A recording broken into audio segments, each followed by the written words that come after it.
阿富汗的这个事件呢，可以说是瞬息万变。那么美国在这里撤军呢，我觉得有句形容词形容得很好，叫做撤得一地鸡毛啊，乱七八糟。你记不记得在这科尔布尔机场哈，飞机起飞之后留下满地的拖鞋啊？但是比较精准、比较接地气的讲法，真的是撤得一地鸡毛啊，留下了太多的问题，而且撤得真难看。那么现在问题来了哈，据说这个欧洲群呢，欧洲各国现在看破了美国的手脚，现在声音很多很多。我先跟大家讲几个比较新的一个消息，布林肯说呢，到现在为止还有1500名的这个美国人哈留在阿富汗。那么虽然呢，塔利班给的撤军期限是8月31号，但布林肯呢就说哈，这个撤离工作是没有期限的啦。8月31号以后也会继续哈，不知道是不是真的这样。那么但是呢，塔利班就不断的讲说8月31号就是最后的期限了啊。所以到底是怎样呢？稍后来请教一下这个介老师。但是我们先来看的是最近美国进行的大外宣、大内宣啊。我们台湾人很熟悉嘛啊，政府的施政好或是不好，他自己说了算，所以要先内宣、内部宣传，然后外宣、外部宣传两个在一起集合啊。那么，美国在这个狼狈撤离之后呢，现在最重要的事情就是扳回颜面啊！颜面这件事情对于大国来讲太重要了，所以美国这个国安顾问最近不断的告诉大家，我们现在美国启动了史上最大的空运。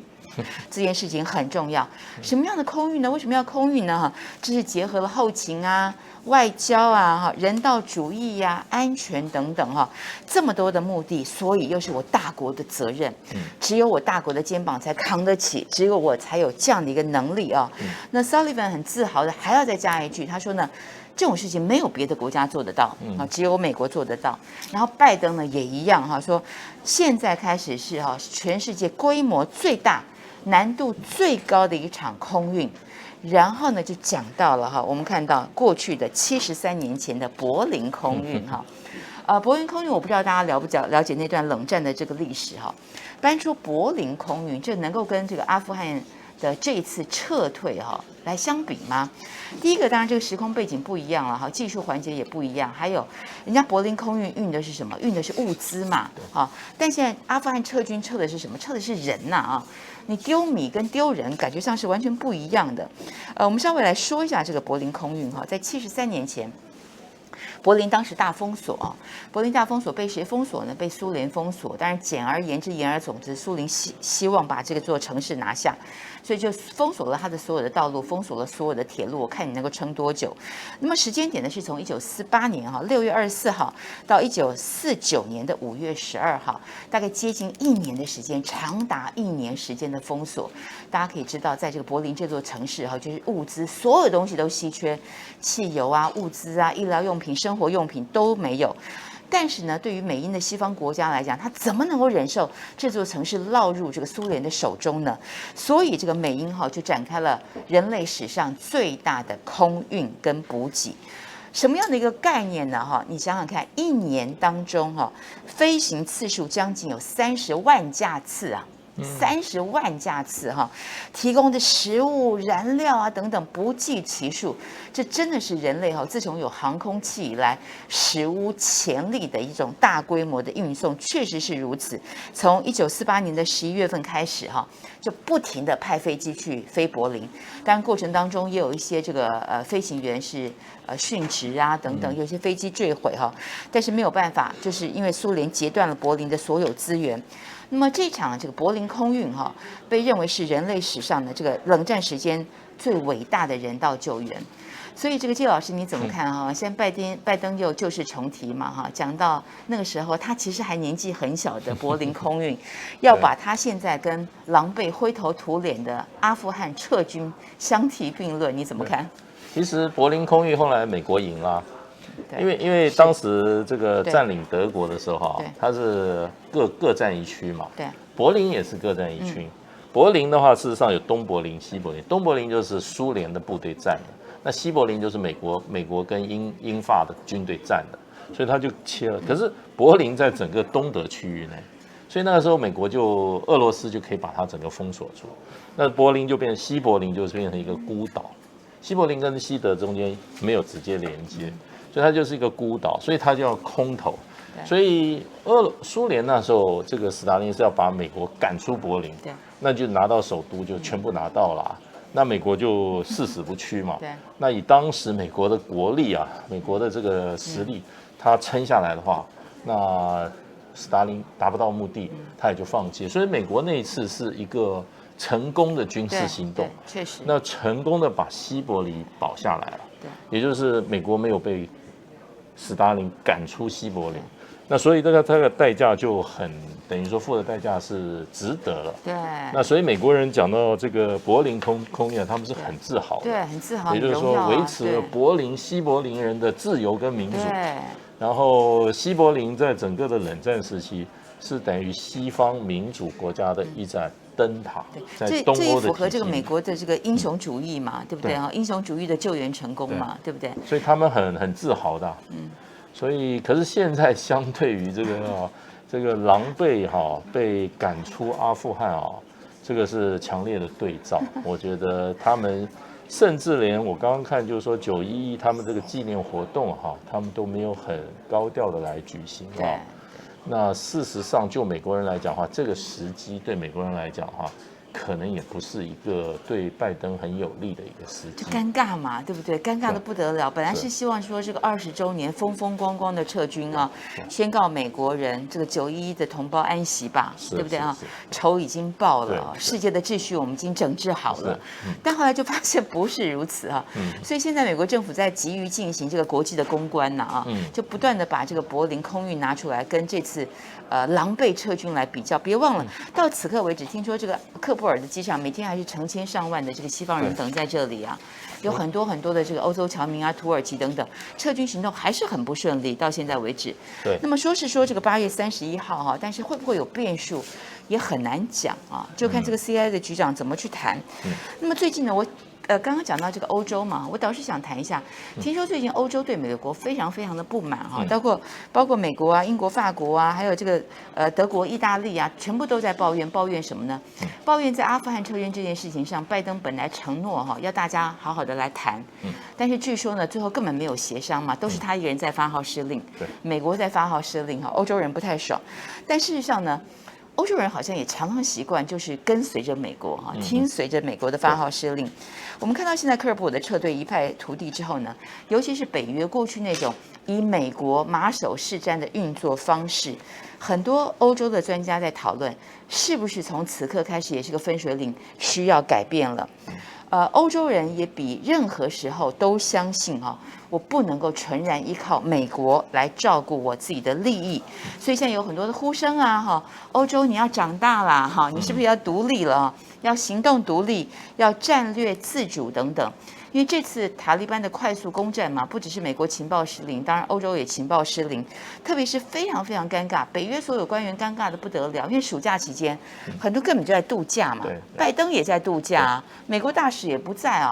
该在的人都不在，就塔利班就势如破竹，一下子就拿下了。所以这整个事情呢，就让大家我们看到对于北约、对于美国的领导都产生了信息，都产生了危机对，美国当时是用北约的这个架构，把很多欧洲的部队北约国家的这些部队也调到阿富汗，他们算是盟军嘛。那盟军你本来就是互相要掩护互相要通知那免得不会自己人这种没有足够的协调，没有足够的这些相互的信任的话，他很难在战场上不出状况。那可是他这次撤的时候，从川普撤的时候，你知道川普的时候就跟欧洲的他的盟邦关系非常不好，他常常说北约是没有什么存在价值的东西。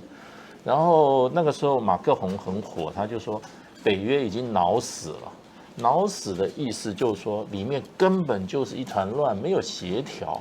各个各自为政。为什么？群龙无首美国是老大。他做什么事都不跟北约国家商量，然后最后就说我告诉你，那撤退又是这一次，又是这样。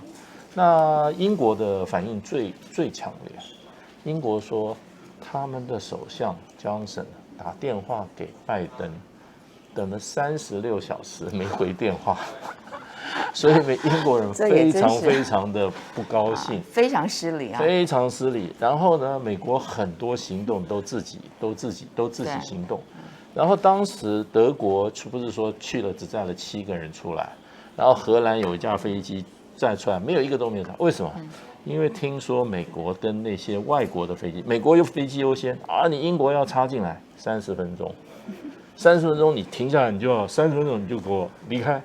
那荷兰，所以德国的那架飞机，所以德国的撤了7个人。对啊，荷兰一个都没接到。0，所以你想这个时候大难来时各纷飞，那不就是美国就是这样子吗？美国我自己美国优先，你们这些盟邦的命不是命，所以美国人的命是命，你英国人，所以英国那时候他们就自己，他们有他们自己管道，他自己就出去接人。